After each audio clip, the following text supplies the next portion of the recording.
Good morning. You're watching News Center with me, Akisa Wandera. Thank you for staying with us. We continue to keep you up to date with the stories that are making headlines, those that are developing, and we are following up on for you here in the newsroom.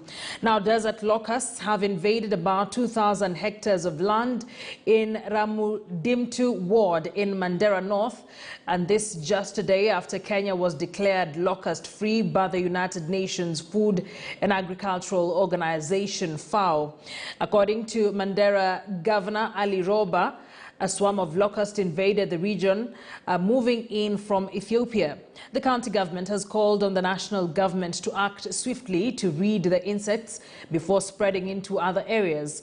Now, they want the government to contain the destructive insects by aerial spraying. But concern is also being raised on the safety of the insecticides that the government has been using on the desert locusts to contain them. A group of agriculture lobbyists want the Kenya Parliament to assess the impact of pesticides banned in the EU on Kenya's agricultural production. A petition filed by Uasin Gishu women representative Gladys Boschele asked Parliament to order the withdrawal of harmful chemical pesticides in the Kenyan market banned in Europe, the United Kingdom and the US. She has blamed Pesticides Control Product Board for allowing the continued use of harmful chemicals despite scientific proof that they were dangerous. Gladys Boschele now joins us for conversation on the harmful pesticides and why since 2019 there seems to be nothing much done. Even that particular petition was in Parliament in 2019. Thank you for joining us this morning for this conversation. The re-emergence of desert locusts in Mandera just a day after Kenya was declared desert locusts free. Does this concern you as a legislator? Yes, thank you, Akisa, for having me. And I am extremely concerned about this issue. Not that we don't have the capacity to deal with the desert locusts. Yes, we do. The challenge that we have is that the desert locust pesticide that is being used is actually harmful to human health, animals, and the environment in general. This has been confirmed by various international organizations. The type of pesticide that is being used to deal with the desert locusts, and in fact was used in the last desert locust invasion that we had, contains a chemical called chloropyrifos. Chloropyrifos has been banned in the UK, in the whole of Europe, and in the United States. In fact, the companies that manufacture them are in the US and in Europe, and they are permitted by their countries to manufacture them for exports to countries that allow them to be imported into the country. The Pesticide Control Board is mandated by the law to decide and vet which pesticides are being used. Currently, those pesticides are being used, and in fact there is preparations to use those pesticides that are harmful to human health on the desert locusts at the moment. The big concern of the people of Mandera should be the population in Mandera has not been asked to give or been allowed to give their views and their concerns, and being even given the information that this is harmful to their health. So to use it in an area without informing the population is immoral and gravely wrong.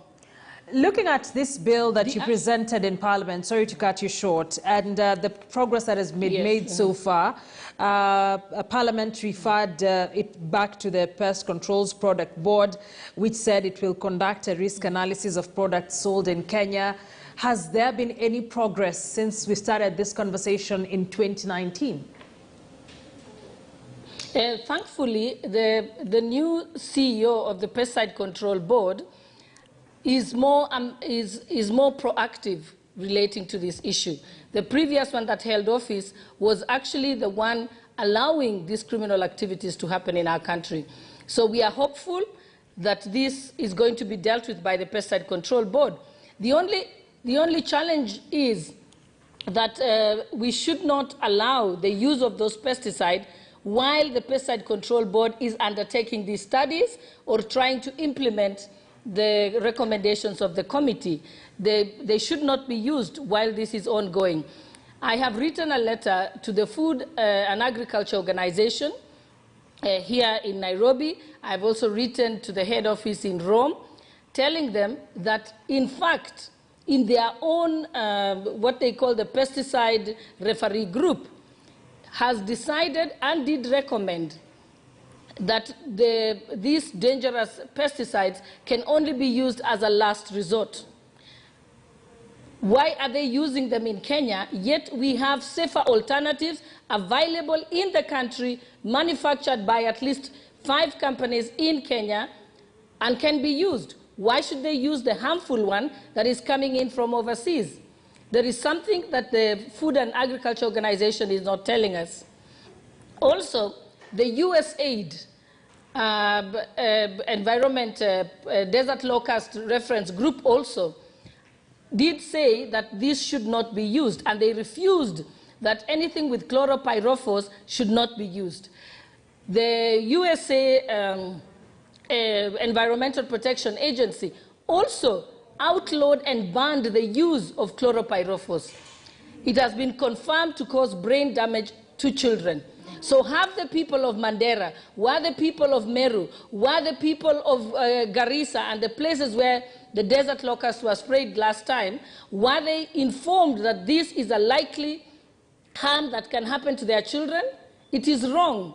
So we are calling upon the Pesticide Control Board and the Food and Agriculture Organization that's sitting at the UN headquarters here in Nairobi to ensure that that harmful pesticide is not used at all. They have alternatives that are available in the country, and they should be able to use them. What alternatives are these that you're calling for? Because we've also seen a group vouch for the reintroduction or the boost of pyrethrum farming in the country as an alternative. Talk to us about these alternatives that are safe for use. Yes, these alternatives are available in the country. There is 5 companies that are manufacturing pyrethrum-based pesticides, which are safer than the chloropyrifos-based ones. And the only reference that you need is, remember, it is banned in other countries. In the US, people were paid damages by the billions of dollars for having gotten cancer as a result of being exposed and using those particular pesticides. In Europe, it's also banned.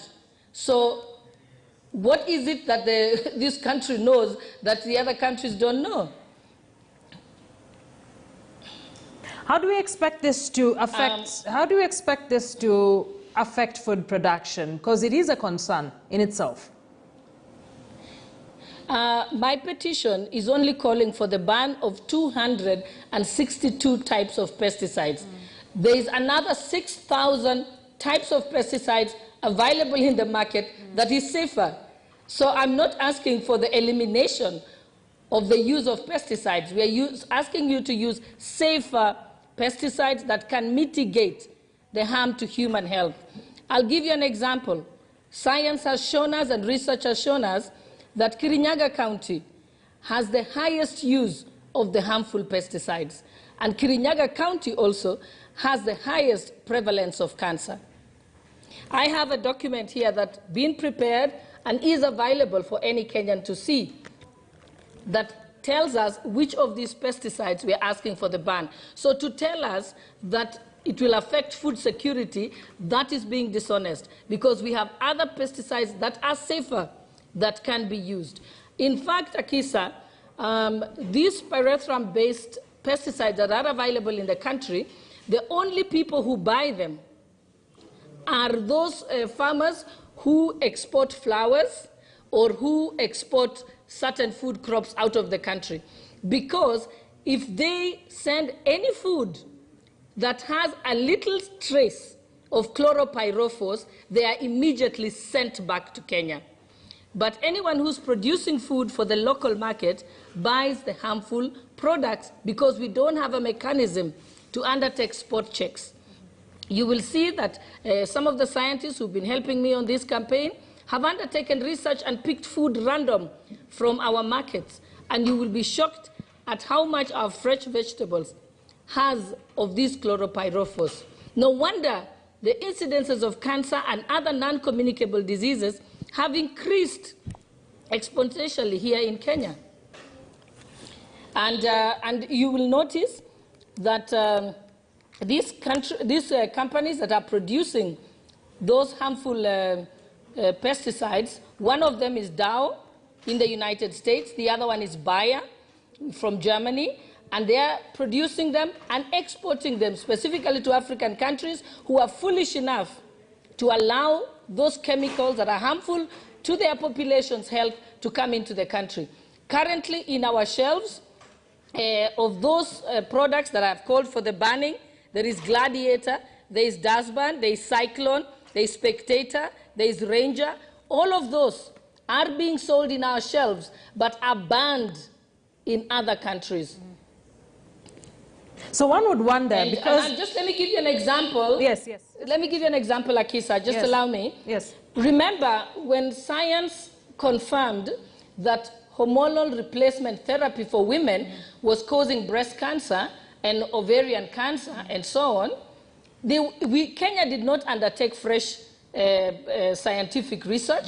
They immediately pulled it out of the shelves, and immediately all gynecologists stopped recommending or prescribing that hormonal replacement therapy. When science confirmed that certain cough syrups were harmful to children, all pediatricians stopped prescribing it without undertaking fresh research here in Kenya. And immediately it was pulled off our shelves. So there is no difference. What is so difficult about pulling these harmful pesticides off our shelves? In fact, the job of the Pesticide Control Board is to first not to do any harm. So mitigate the harm immediately, because the harm on human health is not reversible. You began by saying that you've previously written to the FAO country representative seeking intervention on this. Did you get any responses? What is happening towards that end? They have not responded at all.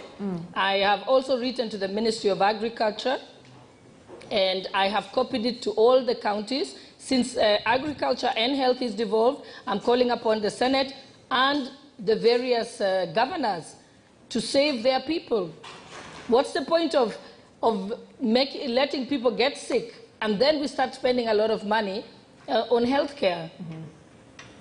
Just a question that I'm seeing here. One would wonder, if you say there are other 6,000 safe pesticides to use, why are we keen on why are we keen on using what has been banned and is not safe? It's a puzzle here for a lot of Kenyans listening at this morning. I believe it's corruption. I believe that these institutions are compromised. I believe that these companies are big companies, and therefore they have a lot of money, and they are pushing their products here. Those companies that are producing it don't care. They just want to make a profit. Since they don't have a market in their own countries anymore, they are pushing it to other countries who don't have a proper surveillance mechanism. So Kenyans need to know this. It's important. They have been banned in Europe, the US, and the UK. They have been confirmed in those countries as causing cancer, kidney problems, neurological problems, and brain damage to children. The Environmental Protection Agency of the United States has banned any use of it in its own country. The USAID Environmental Protection Department and Desert Locust Department particularly have also refused to use chloropyrifos in dealing with desert locusts or even using it in any of the food products.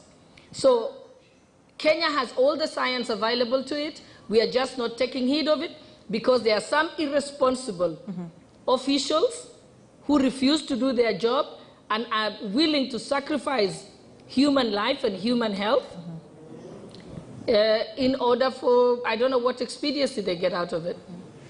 As you wrap up, what's your next course of action on this? we are now taking this to the people and the public, because once we educate the public on which products have chloropyrifos and which products have been banned and confirmed to be causing harm to human health, then we will kill their market, because we'll make sure that we educate the public and the public stop buying it, because that is the next level we can take it. If the government institutions can pull it off the shelves, we will make sure that Kenyans don't buy it. And that's why today I am mentioning those products by name. And I dare those companies to sue me if they think that those products are not banned in other countries, and if those products have not been confirmed to cause harm to human health. So now we are taking it to the people. You're taking it to the people. It's definitely something we'll continue to follow up on, and the conversation around harmful pesticides, a conversation that has been ongoing since 2019, and now with the resurgence or the re-emergence of desert locusts in Mandera, it will be keen to see what critical steps will be taken. Gladys Boschole, the Women Rep was in Gishu County, joining me on the same. Remember, she's had a bill in Parliament on the same, seeking intervention. And of course, it is a story we will continue to keep our eye on this. Gladys Boss, thank you very much for joining us this morning here on News Center. On to other stories. The negative effects of the COVID-19 pandemic on the tourism sector birthed a new campaign of promoting domestic tourism, on which the sector has been depending on for the past 1 year, with players saying the sector is peaking gradually. However, the mountain region is uncertain of the future as the 2022 general elections draw nearer, which may impact negatively to